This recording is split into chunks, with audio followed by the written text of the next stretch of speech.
Having trouble logging into DraftKings? Don't worry, you're not alone. In this video, we'll walk you through the most common login issues and their solutions.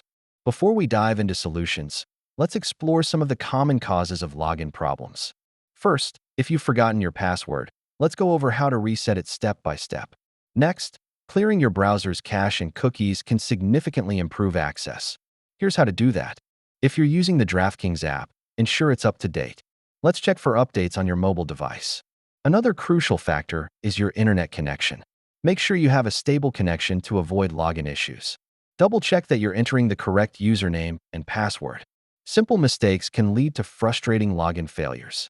For enhanced security, enabling two-factor authentication is a great option. Let's walk you through the process. If all else fails, don't hesitate to contact DraftKings support for assistance with persistent login issues. To recap, we've covered several solutions for DraftKings login issues. Remember to reset your password, check app updates, and ensure your internet connection is stable.